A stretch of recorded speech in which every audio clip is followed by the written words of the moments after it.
Well guys, your king has returned to finish what I started. Robocop is one of my favorite movies of all time, and Robocop 2 is one of the best sequels ever made. But how does Robocop 3 stack up? Well, here's some memes right from at the end of my Robocop 2 review that expressed how I feel at the time. In every way, an improvement over the original. It gives me great pleasure to introduce to you Robocop 3.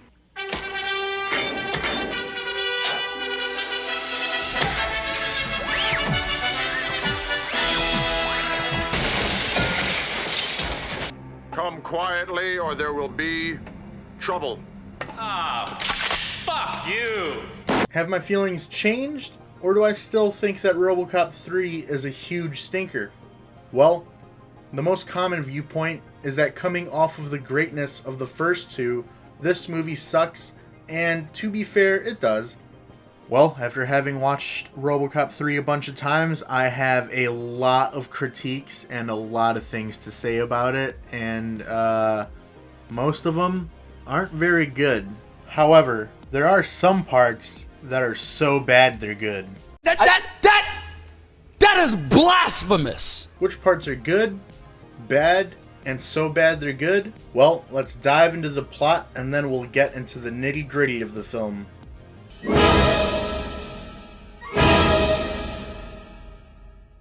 We start off with an ad for Delta City, followed by a clip from our boy Casey Wong, who informs us that OCP has been bought out by the Japanese Kanemitsu Corporation. Plans to tear down old Detroit in order to build Delta City are still in effect, as we are introduced to a little girl named Nico and her parents. A new crime wave is mentioned as we are introduced to a new group that will supposedly combat this new wave of crime. This group is called the Rehabs. We're here to help the people, to augment the police force and deal with the gang problem. What about reports you're actually rousting people from their homes to make way for construction of Delta City? I won't deny we're serving an eviction notice or two, but most of these people have already taken their urine tests and placement exams. They've got new jobs waiting for them. We're just helping them make the transition, that's all. We're cops, nothing more. So that was a fucking lie. Wait, what? This little kid is not only doing calculus, but she has some supercomputer-like device? Oh man, I do not like where this is going. Is it true what the TV said? That it's war zone outside? Now don't listen to what the TV says. This is your home, you hear me? Now you're safe here.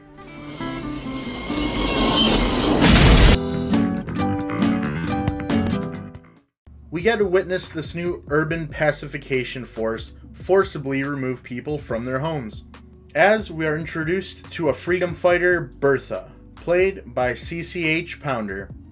Listen to me, people! These buses are going nowhere! Stay here! Fight for your home! There is no silver lining! Only corporate companies who want to line their pockets!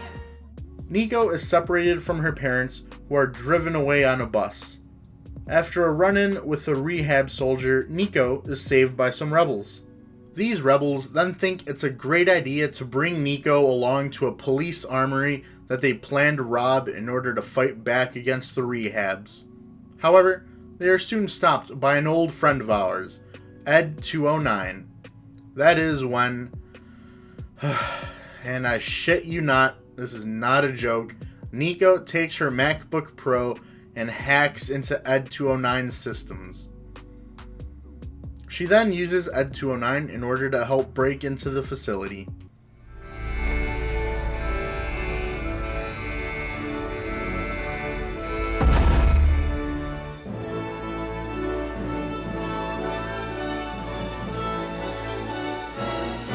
Merry Christmas. The police are then alerted by the break-in, and our ragtag group finds a very foreshadowing item. Get that. Why? It looks expensive. The rebels get away, and we also get the return of Officer Ann Lewis. Hey, Lois, where's your friend Murphy anyway? He's not real big on donuts. He's not big on donuts. I knew that. Anyway, Lewis and 2 other officers respond to the call and pursue Nico and the rebels. The rebels lose Lewis and the others, but are pursued by another cruiser. Lewis and the other officers have their cruisers totaled, and they are stuck in splatterpunk territory. Lewis calls for backup, and the closest officer is Officer Alex Murphy, aka Robocop. A really nice character moment for Murphy occurs when he gives up the chase in order to go help Lewis. Sergeant Reed orders Murphy to continue pursuit, but Murphy disobeys and comes in for the rescue.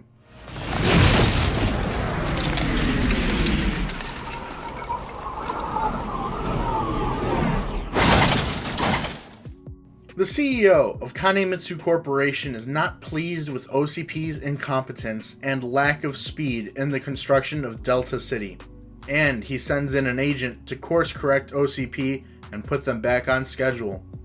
That is Rip Torn from other films such as the Men in Black series as OCP's new CEO.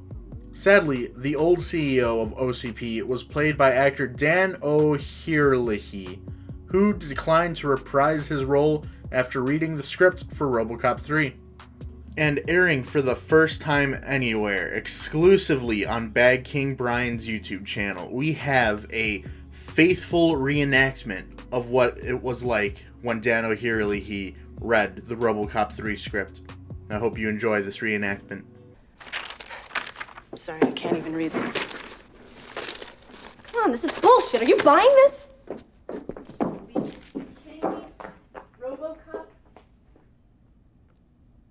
His fate as a character is a little unclear.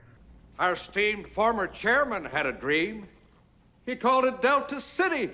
Remember the old man, Jeff. Everyone's expendable. Long story short, he's gone. Luckily, Johnson is still around, played by Felton Perry.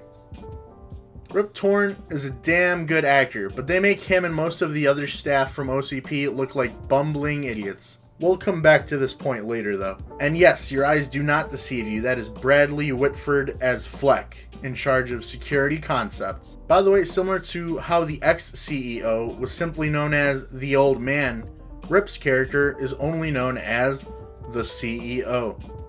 How original. The CEO orders Fleck to get Robocop on the Rehabilitation Force's side in order to combat the resistance. Paul McDaggett, the leader of the Rehabilitation Force, then walks in, and he is played by John Castle. We then get a sneak peek of Mr. Kanemitsu's agent that he plans to send to OCP. Yes, Robert Doquy is back as Sergeant Reed. Remember how I said in Robocop 2 that I wish he had more to do? Well, they do give him a little bit more to do in this one, thankfully. Fleck demands that Dr. Lazarus wipe Murphy's memory again. Wow, it's not like regaining his prior memories was a key part in each of the last 2 films. Let's just throw that again in the third one, I guess. Thankfully though, Dr. Lazarus saves us that plot point by crushing the chip thing that Fleck gave her. We then cut to cops discussing rebel locations, one of which was the church that Murphy and Lewis passed by earlier. Murphy checks out the church that was suspected of being a rebel hideout and finds a bunch of people hiding. That is when the rehabs appear, looking to rehabilitate the civilians inside. However, Murphy and Officer Ann Lewis decide to protect them. A gunfight breaks out, and this results in Lewis getting shot. The rebels help Robocop as he carries Lewis to the altar inside, where she dies. Get them from me. Promise me. I promise.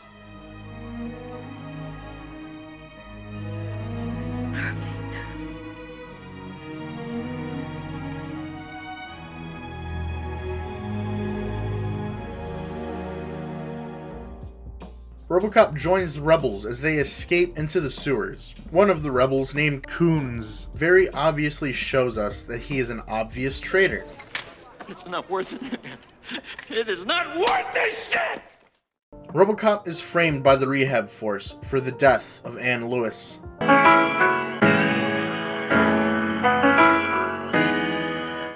Otamo shows up and he is ready to clean house.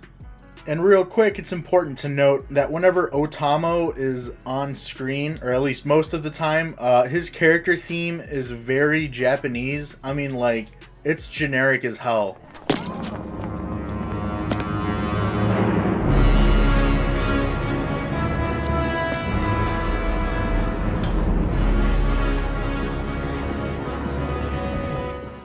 Like, you guys couldn't go, you know, give him anything less generic, something a little cool, kind of like the Pillarmen theme.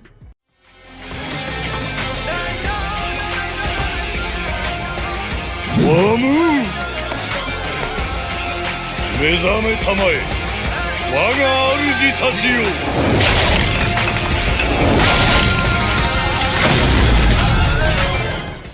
Ay, ay, ay, ay.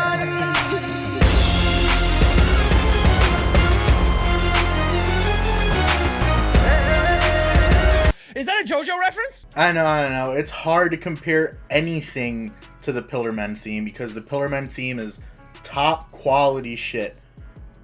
But, like, come on. I'm not saying it's racist or anything. It's just funny and lazy as fuck. Like, they may as well have just done this.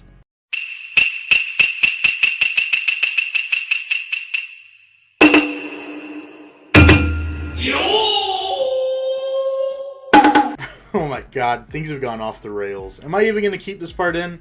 Who knows? By the way, I know this is a random tangent or whatever, but like, if you haven't seen JoJo's Bizarre Adventure, what the fuck are you doing with your life? Go watch JoJo. That is all. Woo! JoJo, baby!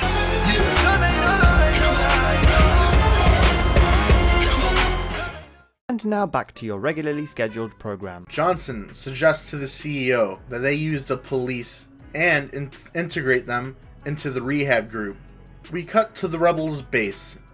No, not that rebel base. There you go. And it is an abandoned factory. It's really nice to see good guys using an abandoned factory as a home base for once. Robocop tells the rebels to find Dr. Lazarus. Oh yeah, that's an important plot. So, Murphy got hit by a grenade from a grenade launcher, and it fucked him up so badly, apparently, that... I'm sorry, this is just dumb. It fucked him up so bad that he apparently needs repairs because of one shot from a grenade launcher. Let that sink in. Anyway, Otamo finds the old rebel hideout in the sewers and makes quick work of some rebels. He is revealed to have a weird face.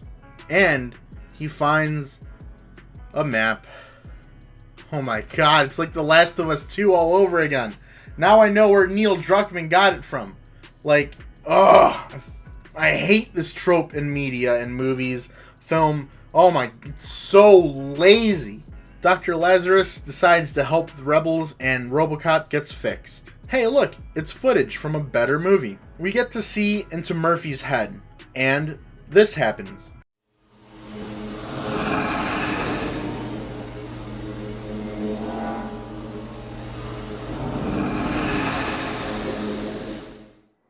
What the hell was that? Is Murphy in love with Lois? Or is he in love with Dr. Lazarus? Does he love them both? What the hell was the point of that? Robocop bonds with Nico, and it is revealed that Nico's parents were killed after an apparent escape attempt from rehabilitation. But who knows, maybe they were just gunned down for fun. Are you really going to trust these dickheads? Dr. Lazarus reveals to us that she designed and built an experimental jetpack for Murphy, and that's pretty cool. Murphy then leaves in order to keep a promise, but we'll come back to this promise later. Murphy goes on the offensive, and he especially goes after McDaggett personally. Oh, and surprise, surprise, Coons, the obvious traitor, betrays the rebels. McDaggett attempts to get away, and Robocop chases him, but he loses him. Coons and the rehabs show up, and this results in the rebels getting surprise attacked, and sadly Bertha dies. Dr. Lazarus gets captured, and Nico gets away.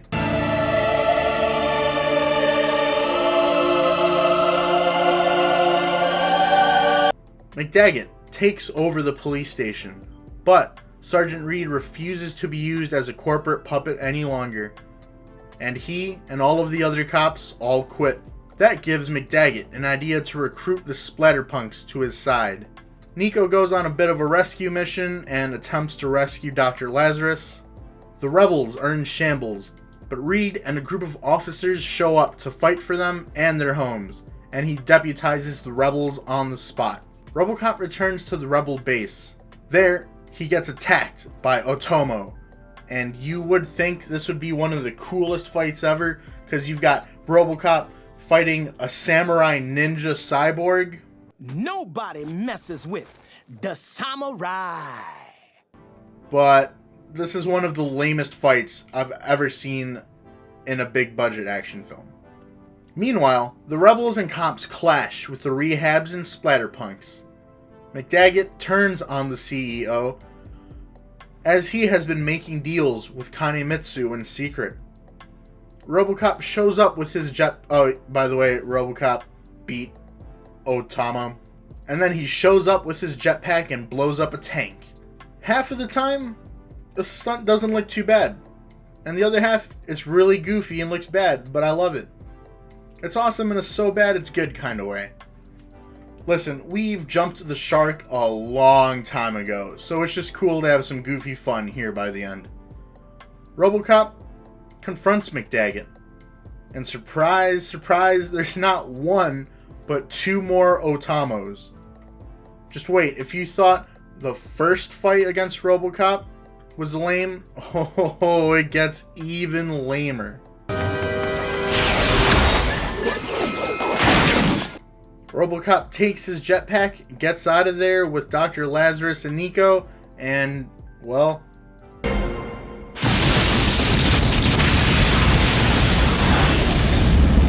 Mr. Kanemitsu personally shows up to Detroit and fires the CEO. Mr. Kanemitsu appears before Robocop and bows, which I like as he acknowledges Robocop's strength. And I do kind of like the closing line to the film. It's not bad. Well, I gotta hand it to you. What do they call you? Murphy, is it? My friends call me Murphy. You call me Robocop.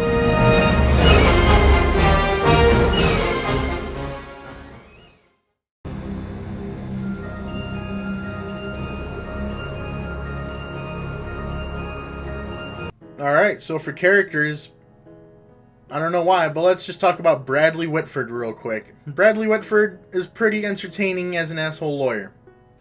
So I got news for you, babe. I don't give a shit how smart you are. OCP owns the cops. That means they own him. It means they own your cute little ass. That means you make him predictable or you look for a new job, sweet cheese. Nancy Allen is great as Lewis once again, but she does feel kind of wasted. And for the record, I don't mind Lewis dying, but they handle it so shittily. It's the same as in The Last of Us 2. You take a great character, who you the audience have come to like, and you handle their death so poorly. She gets gunned down, and for some reason they play Robocop's theme as she lays there dying. If you want to get in there, you're gonna have to shoot through us. I don't have a huge problem with that.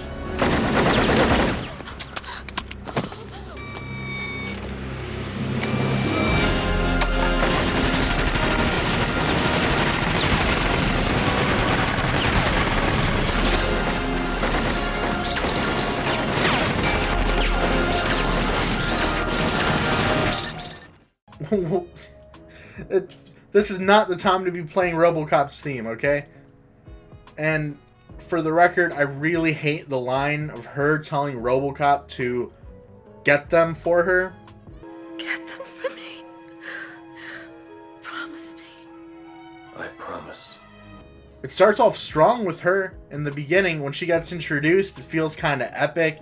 You get the shot moving in on her. She pulls the newspaper down. She's chewing gum. But she exits at the lowest note possible because they handle her death scene so bad. So Lewis is a character. She's just there. until she isn't. Luckily, Robert Doquey does have more of a role to play in this film. As I said, in Robocop 2, he's so good that he needed more to do.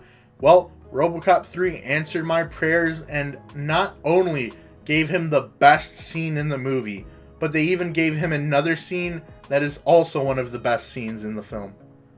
The best scene in the film for me is when Robert Doquey quits.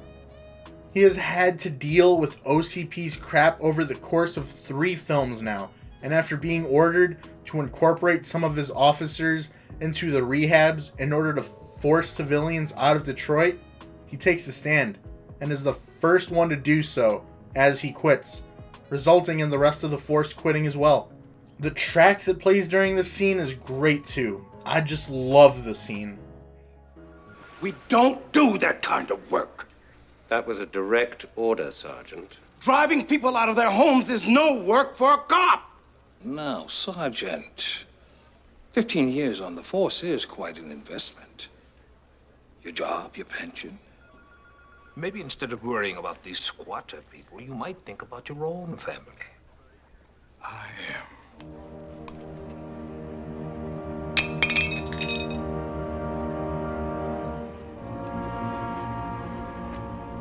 I'm thinking I have to go home and face them.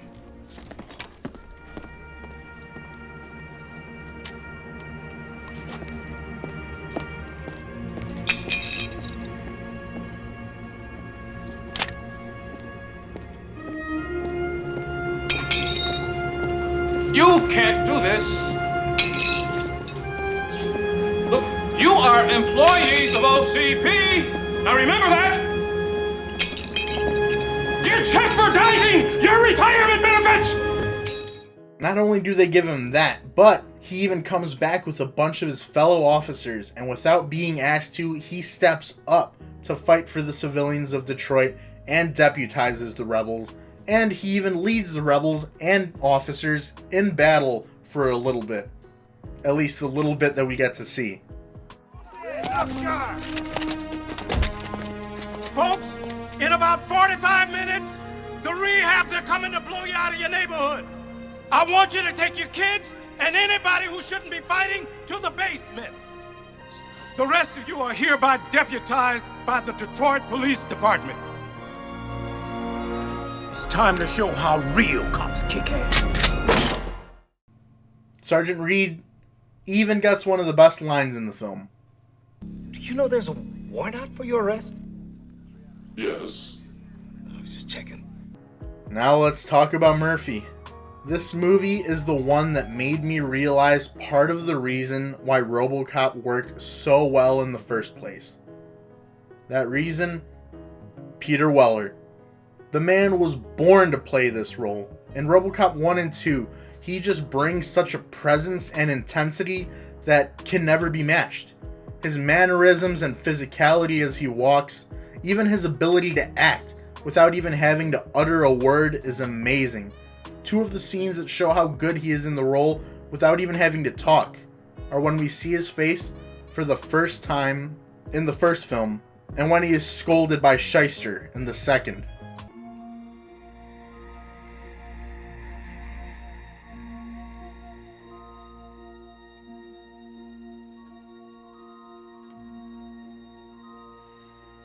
And so, do you consider yourself human? I require an answer. Do you think you could ever be a husband to her? I mean, what can you offer her? Companionship? Love? A man's love? The man has killed it in the role. No pun intended. Get it? Because Robocop kills people. Anyway, unfortunately, Peter Weller had scheduling conflicts as he was starring in a David Cronenberg film called Naked Lunch, which looks insane. Look at that. What even is this movie? In Robocop 3, Robert John Burke took up the mantle of Robocop. And man, huge props to the guy.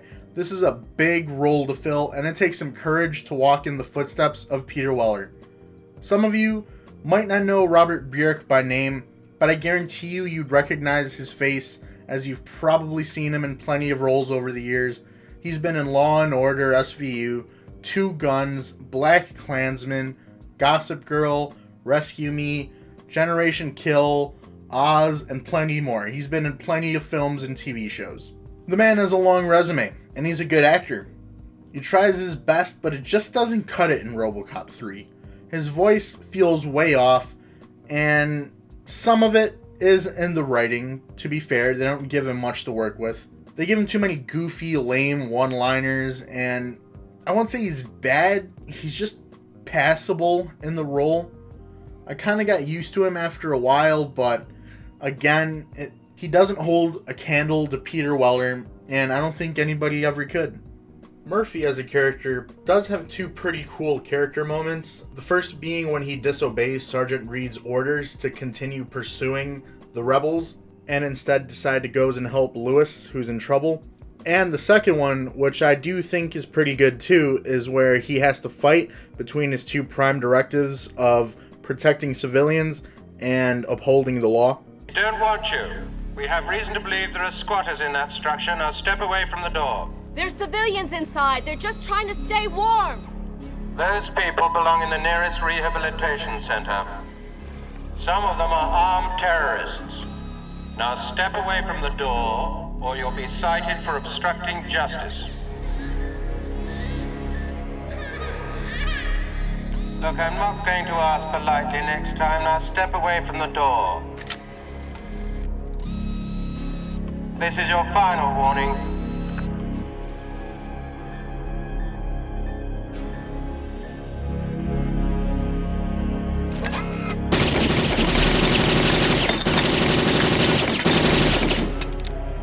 You are making a mistake. Now, if there's anything I loved about the prior Robocop films, it's the villains. And unfortunately, all of the villains in Robocop 3 are pretty fucking lame. I'm not gonna lie to you. It's just sad. McDaggett is probably the most competent and interesting villain, but even he's underwhelming. I actually do kind of like his performance in the film. He's not loud and bumbling like some of the other lame-ass characters in the film. He's usually calm and rational, like some of the previous villains in the series. If you want to get in there, you're gonna have to shoot through us. I don't have a huge problem with that. But again, the imagery of him and the rehabs basically being Nazis is so obvious it hurts. And he's a pretty one-note villain. He's got one note and he's always hitting that one note. You don't get to see very much emotion or laughter or any complexity out of him. He's just a bad guy. And the corporate villains are especially disappointing. We went from calculating, calm-headed, and cool corporate villains in the first two films to bumbling, incompetent monkeys wearing suits in this film. I mean, OCP was built up over the course of the first two films to be this seemingly unstoppable threat that had the money and power to get away with just about anything. The old man was hyped up as the top of this pyramid. Even Lewis herself said it at the end of Robocop 2. That son of a bitch is getting away with it. We can't even touch him. We can't even touch him.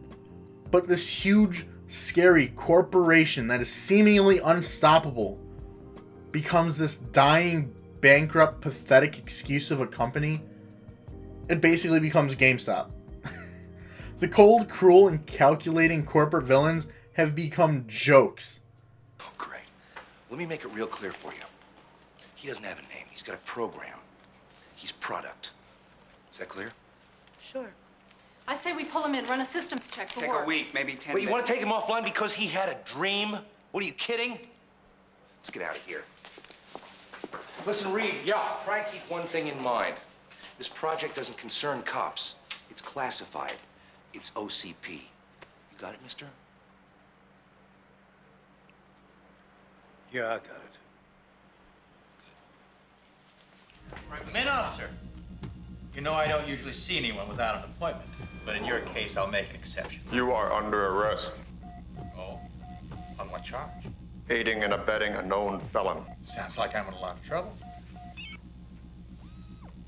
You better take me in. I will.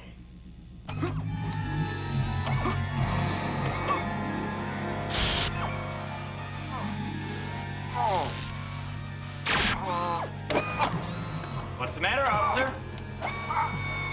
What did you think? That you were an ordinary police officer?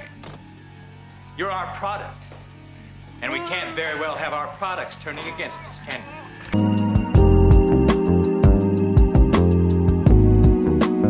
Our esteemed former chairman had a dream. He called it Delta City. Knock it off, Johnson. Sir? Get the hell out of here, all of you! Johnson, the writing was on the wall the minute we opted to sack with that piece of shit Katamitsu Corporation. I'm sorry for the intrusion, sir. Is there anything Security Concepts can do? Security Concepts can kiss my freckled butt. You're fired. You heard me, Fleck. You're fired. Get out of here. I said sit down. Good idea. Oh my God, Johnson, our stock has dropped to nothing. We're ruined. And we went from these badass major criminals and gangsters with a lot of personality that could be intimidating and even scary or psychotic when they need to be. I don't believe it! You burned the fucking money! I had to blow the door. What do you want?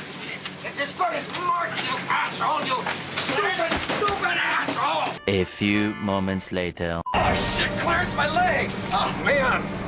Pick him up! Can you fly, Bobby? Clarence, no! Hit it!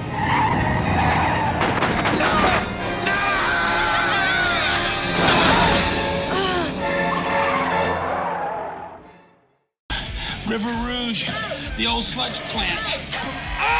You're a rotten cop. A few moments later.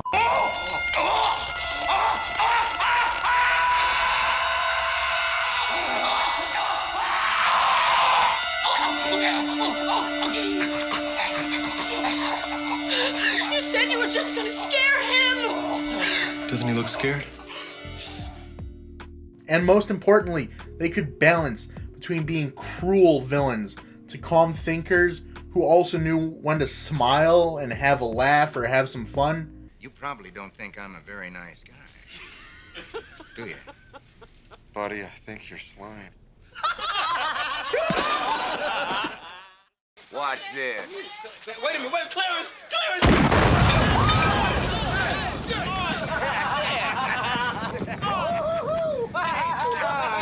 Nice guard, Joe. We went from these cool, experienced gangsters to the lame-ass, incompetent splatterpunks. If you've seen my 2 other reviews, you've probably seen some of these clips, but I want you to see them again and compare them to Robocop 3's splatterpunks.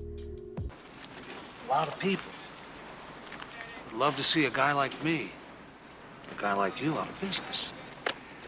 I don't know. Maybe I'm just not making myself clear. I don't want to fuck with you, Sal. But I got the connection. I got the sales organization. I got the muscle to shove enough of this factory so far up your stupid wop ass that you'll shit snow for a year. Frankie, blow this cocksucker's head off. Ooh, guns. Come on, Sal. Tigers are playing tonight. I never miss a game.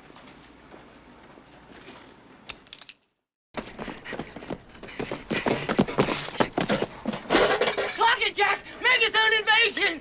Pop a drink, hypohead. Splatterville's ours. Shoot him in the mouth, splatterbrain. Cyborg eats bullets, Jack! Not tonight, he don't.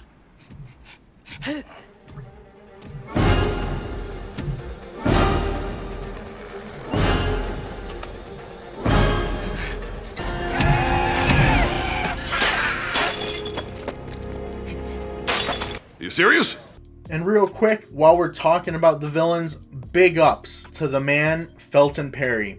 I recently learned that he's from Chicago, so that automatically makes me like him. He's already cool. It was really good to see him back as Johnson, and I think there was a huge missed opportunity with the character of Johnson. Sadly, Johnson was wasted in this film, as they made all of the corporate suits into bumbling idiots, as I said before. I wish that Felton Perry's character, Johnson, became the CEO of OCP instead of Rip Torn's character. Johnson is an established character that has been in both prior Robocop films, and having him as the new CEO would make total sense and even help reinforce some of the prior two films' major themes. In the original Robocop, Bob Morton takes his shot at Dick Jones's failure to get on the old man's good side. Both Morton and Jones die in the first film, which gives Johnson a chance to rise up the ladder and take their place. He tries his best to impress the old man until Dr. Juliet Fax sidesteps him and goes straight to the old man and climbs over him in the corporate ladder. Robocop 2 even ends with Johnson suggesting to the old man that they plant the blame on Juliet Fax for Kane's rampage, so that the old man, Johnson himself, and Shyster can all get away scot-free. Major indictment, sir. Prison terms. What about me? You know we'll do whatever we can, sir. That's not good enough, Wolfgang. Sir, what if this was all the work of one individual, a person who had her own agenda that wasn't in sync with the goals of our company? Well, that usually works. A woman who was not a team player violated our trust? Easy. Well, we'd need some evidence to support that. Sir, whether it exists or not, I know I can find it. She did choose the brain, sir. Good thinking. Thank God you're all right. I was so worried. I thought it was going to hurt you. No, it's over. It's all over. I failed you. Don't be hard on yourself. Everything's going to be all right. Johnson, that business we were talking about. Get right on it.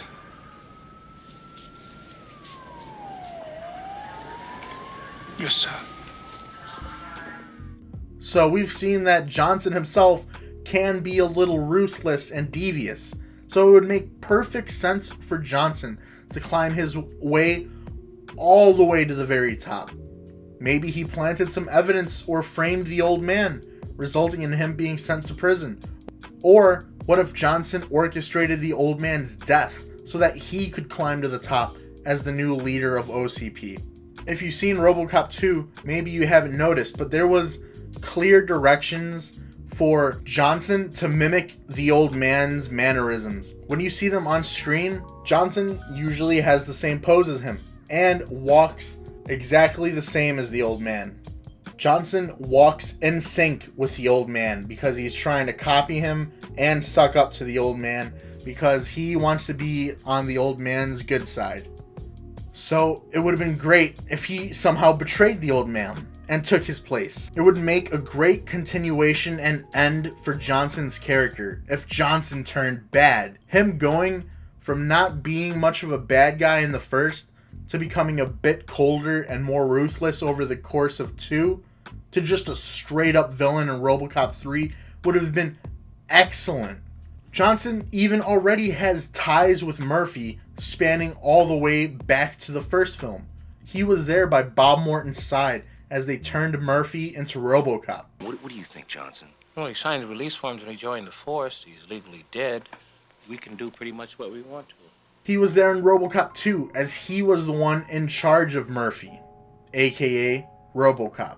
In a way, he even claimed ownership over Robocop as he got snarky as Juliet Fax and some of the others wanted to make changes to Murphy's prime directives. Or help a cat out of a tree, or go door to door collecting for the Red Cross, or maybe even roasting some marshmallows with some Cub Scouts.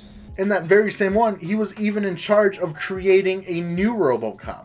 So he not only has been a previously established character, he not only fits in with the original 2 films' themes, he not only had perfect motivations for becoming the new villain, but Felton Perry is a damn good actor, and relegating him back to a supporting character in the background is a huge missed opportunity that kind of pisses me off. Did you like that shot of Johnson running away towards the end of the film? Good, because that is the last time we ever see him. That final line at the end of the film would have legit been a great ending for the film if Johnson was the villain and he was in handcuffs being taken away and he was saying Rip's lines to Robocop. Well, I gotta hand it to you. What do they call you? Murphy, is it? My friends call me Murphy. You call me Robocop. I'm not saying that I'm a master screenwriter or anything, but how the fuck does a 23-year-old fat dude from Chicago write a better villain for your multi-million-dollar Hollywood script than professional screenplay writers from LA? And that's a fact. Oh yeah, I guess Otamo, in a way, was kind of an antagonist as well. All three of him, I guess. Otamo was hyped up and ended up being lame as hell. He's so lame and boring for what should have been a cool antagonist. Nobody messes with the samurai.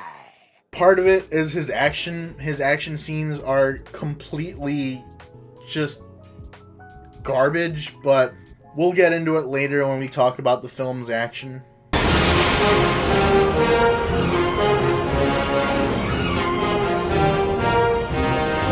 Okay, so some of the comedy surprisingly works in this film. At least for me. Sure, there's plenty of terrible one-liners, but some of the jokes actually got me. The donut shop scene is no lie, it's pretty funny. I would legit be lying to you if I said I didn't at the very least crack a smile every time I watch it. What can I do for you, pal? Nobody move! Everything in the register now! Do it!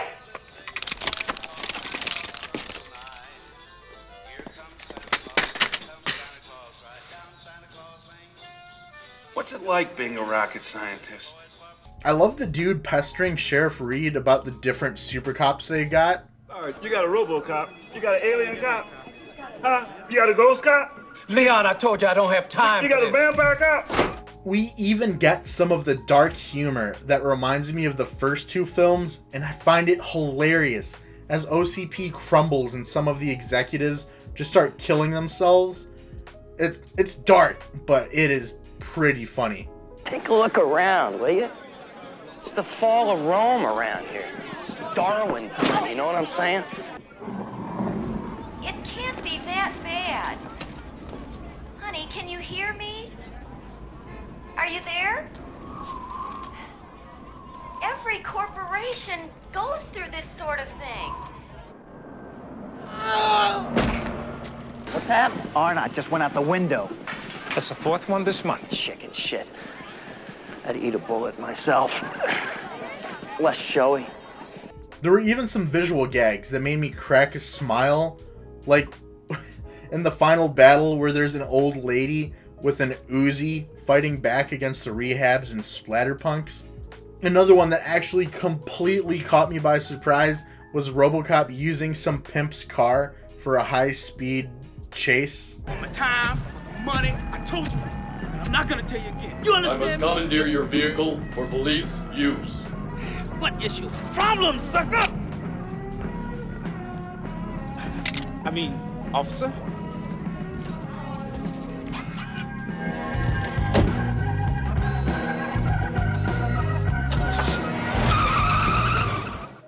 Now, I know I said there's some funny parts, but there's also a hell of a lot of lame jokes and downright slapstick comedy at times. So the comedy is kind of 50-50. Hey, are you okay? I'm fine. I hope you are insured. Elevator door sticks.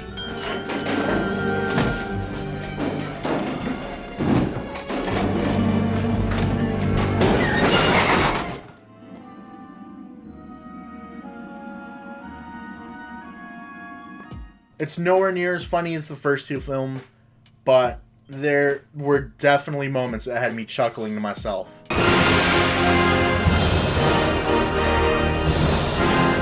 One of the biggest things to note is that while the first two Robocops were rated R, this one is PG-13, so there is a clear lack of blood and cursing, and you can feel the lack of it in the action scenes. We start off promising. The first chase scene is actually pretty well shot and exciting. I also really like the score playing during this chase. It's a promising start to the film. This sequence after Lewis and the two other cops crash is actually pretty well done.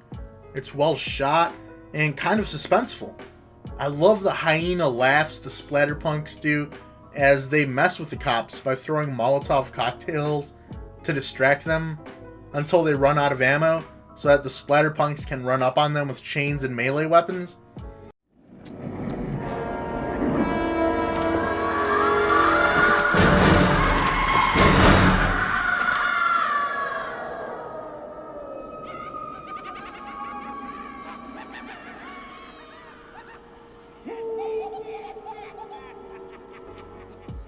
Like, it legit was kind of suspenseful. Murphy then drops in, attaches his brand new machine gun hand, and just like that, in one line, they ruin it. And I was pretty pumped, because I was digging the scene, but then Robocop gives us this line. Police officer, no loitering.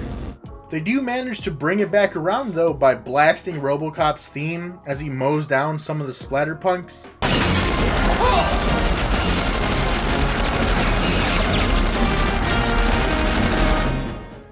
But once again, they ruin it with a line that even I thought was bad. And I thought about including a lame-ass line about dropping by in my review when watching the scene. But oh no, the movie had to go and beat me to it. Thanks for dropping by, Murphy. There is a pretty good stunt with Robocop on fire. Visually, it's awesome, and seeing him burst through the window is even visually cooler. But most of the action just doesn't have the same punch that the original two had due to the lack of blood in the film. Otamo is really fucking lame as an antagonist. Easily the worst robotic antagonist of the trilogy, especially when compared to Ed 209 and Robocane. And let me remind you, Ed 209's kryptonite is fucking stairs.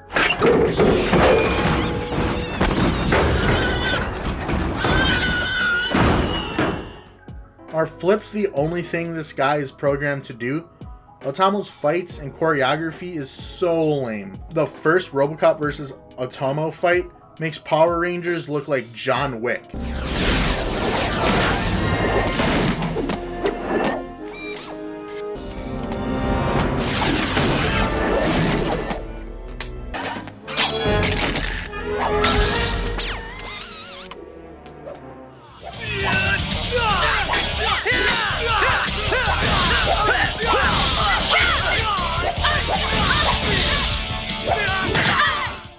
The Robocop vs. 2 Otamo fights is somehow even worse. How the fuck does your $20 million blockbuster look worse than the original Power Rangers?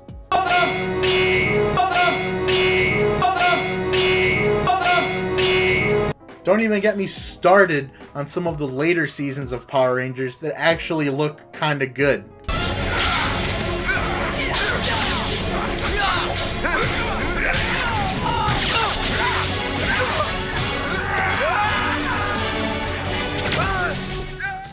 So some of the action is good, some of it is okay, and a lot of it is just straight up garbage, so it's a bit of a mixed bag.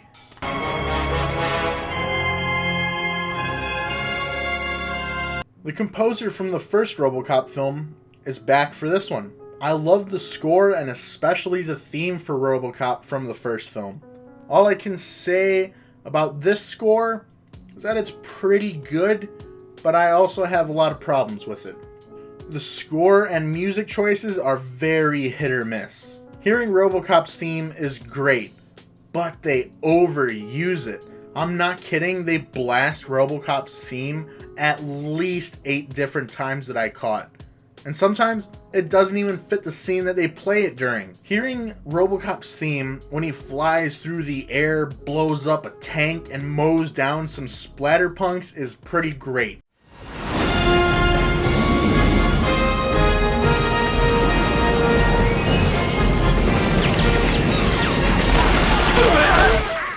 And it feels fitting to end the film with Robocop's theme as well. But then there's times where it just doesn't fit at all.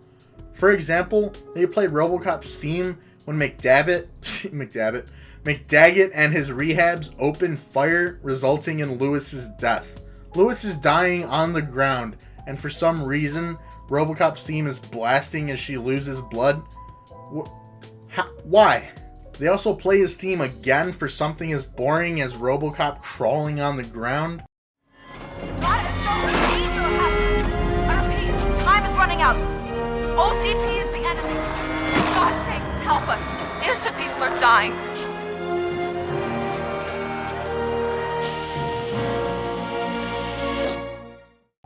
But then again, there's some good music choices, like hearing Murphy's theme of his past play as he sees people being torn from their homes. It's a fitting music choice.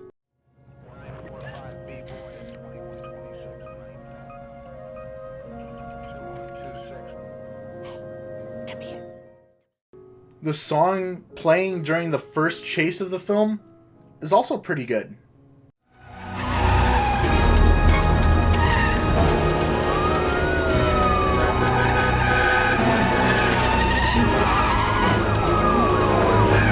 And the track that plays when Reed and the rest of the cops quit is also really good. So the score is pretty good and has some really dumb parts to it. I'm thinking I have to go home and face them.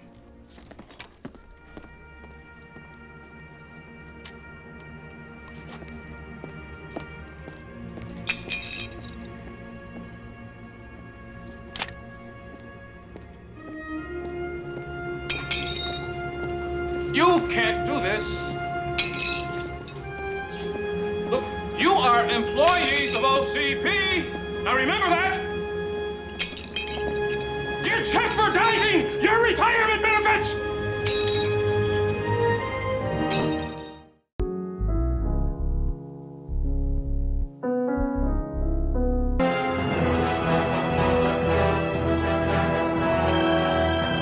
If you ask me, one of the biggest problems for this was Robocop 3's target audience being little kids.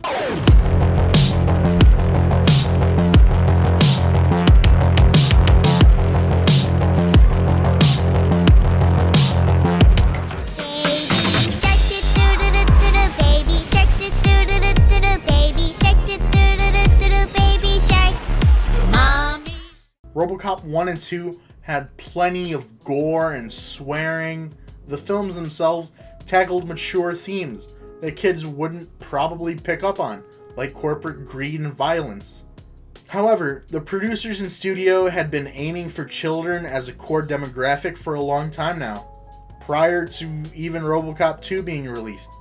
The original Robocop came out in 1987, and I shit you not, in 1988, they released Robocop the animated series. He has become the ultimate super cop. Robocop. I never even knew this existed until yesterday. And not only that, but they even released another Robocop animated series in 1998, maybe 97, in the late 90s.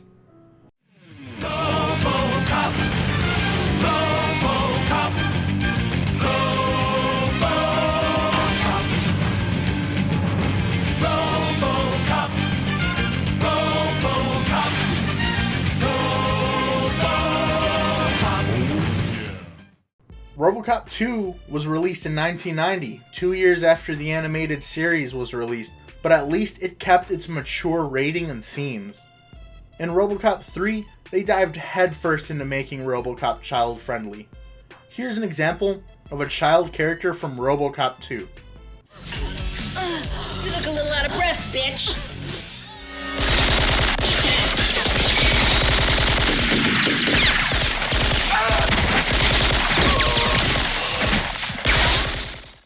He swears, cusses, manipulates people with drugs, shoots at cops, has his own gun. Did I mention he swears? And here's an example of a child character from Robocop 3. You won't believe this. He'll be loyal as a puppy. You have 5 seconds. 4 seconds. 3 seconds. You have 1 second to comply. I am now authorized to be loyal as a puppy. In Robocop 2, they had an entire subplot about parents and people wanting Robocop to be child-friendly. The writers and director poked fun at how stupid this idea was. Well, we're getting a lot of heat, and I mean a lot of it from the parents' groups. Personally, I don't blame them. I'm a parent myself. He's become a role model for our children. Now, what are we teaching them? Are you out of your goddamn mind? If he just talked things out with people instead of firing that big gun of his. Son of a bitch! He could speak out on environmental issues. For all the shooting he does, I've never once seen him take the time to do anything nice. Like, visit an orphanage. Get out of my goddamn classroom before I break my foot off in your ass! Becoming child-friendly fucked up Murphy so much that he purposefully took millions of volts of electricity that had a 50-50 shot of killing him in order to destroy his child-friendly directives. Run a few thousand volts through him, pray his insulation holes. Probably kill him. But by Robocop 3, they took out the blood, cursing, made it PG-13, gave him a jetpack, made the villains literal Saturday morning cartoon villains, and even put in some computer hacking genius child character. You have become the very thing you swore to destroy. Don't make me kill you. I will do what I must. If you ask me, I would say that the first 2 Robocop films are tight and well-written films. The third, not so much. Frank Miller helped write Robocop 2 and 3 scripts, which is really surprising considering the fact that he worked on both, and I feel like 2 and 3 are both worlds apart. Sure, in 2 there's some obvious exposition, there's a little too obvious, but 1 and most of 2 were both consistent in their themes and were nowhere near as bad as Robocop 3. In Robocop 3 there is a lot of exposition that just over-explains everything or feels out of place. The constant need to over-explain, or instead of showing rather than telling, they'll tell you and show you. You, the viewer, are spoon-fed everything. While 1 and 2 can be subtle, 3 just throws all subtlety out the window. Here's a couple of examples of the lack of subtlety in the film.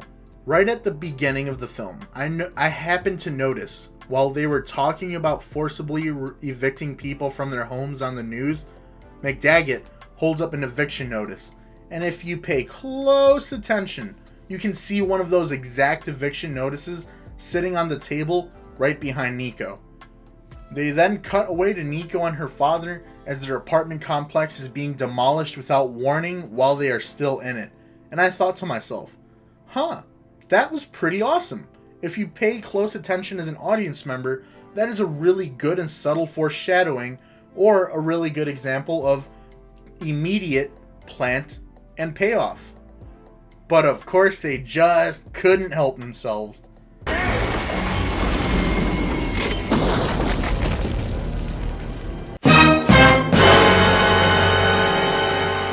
As they run out of their home, the camera just has to be all up in your face and spoon feed you. Look, an eviction notice! The rehabs are very clearly not so subtle references to Nazis. While it was not subtle, I thought to myself, well, at least there's no way they can ruin it by spoon feeding the audience. But what do they do in the very scene that we first meet the rehabs? When it comes to Murphy being Robocop, usually the dialogue surrounding his humanity versus being a machine is pretty well written and pretty well delivered by its actors in the first 2 films. But here in Robocop 3, they give us the most obvious ham ham-fisted dialogue about Murphy's humanity in any of these films. And it happens in the conversation between Dr. Lazarus and Fleck. I mean, this dialogue is so clumsy, it makes Robocop look like a graceful ballet dancing ninja by comparison. Not only did we get Murphy's years of training and his law enforcement skills, we also inherited his memories, his feelings, emotional baggage. Well, I'd call it his humanity, but I don't think you know that word. Oh, and here's another line regarding the rehabs that is so obvious and clunky that it hurts. If you're just now figuring out the line between big business and war is a little blurry, then you're further over the hill than they say you are. Murphy saying officer down is lame as fuck when Lewis dies. Like, is that a joke? Or is this just more forced spoon-fed dialogue? I don't get it. Officer down.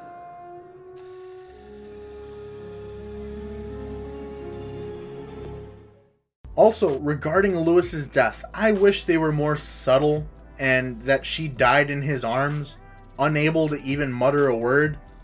But no, they just had to carry her up to the altar and make her say, "Get them for me." Talk about awful writing. It makes Murphy teaming up with the rebels seem like it's not because he wants to avenge Lewis and help them, but rather it makes it seem like he is avenging her because she demanded it. It doesn't feel like it's Robocop himself who wants to do it, but that he feels obligated to. As I said, subtlety was not just thrown out the window, but it got shot to hell and thrown from a skyscraper, screaming all the way down to the bottom.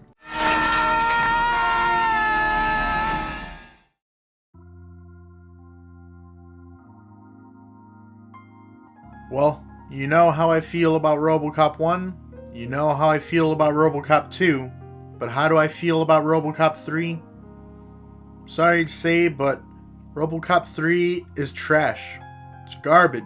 It's doo-doo. However, Robocop 3 is not unredeemable. There are a few nuggets of goodness mixed in. There's plenty of good ideas. I had fun with a couple of scenes. I had fun with some of the action. I laughed a couple of times. And there's a couple of moments that are so bad they're good. I mean, Robocop gets a jetpack and hand turrets and uses it to blow up a tank and mow down some punks. If that's not wacky enough to be at least somewhat entertaining, then I don't know what is. The film itself is not so bad it's good. Robocop 3 is nowhere near the level of something like Troll 2, The Room, or Samurai Cop. Fuck, I love Samurai Cop, but we'll get back to that another day. Luckily, Robocop 3 does teach us one thing: how to not end a trilogy. Murphy transferring in from Metro South. This guy's gonna be your new partner. Murphy, meet Lewis. Show him the neighborhood. Glad to know you, Murphy. Can you do that, Dad?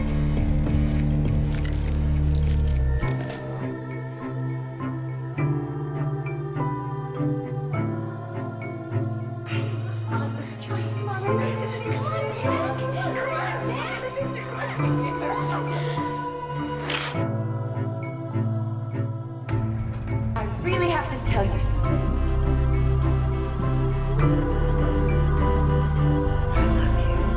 Get out of here now. Hey, we're partners. Shyster! He's one of mine.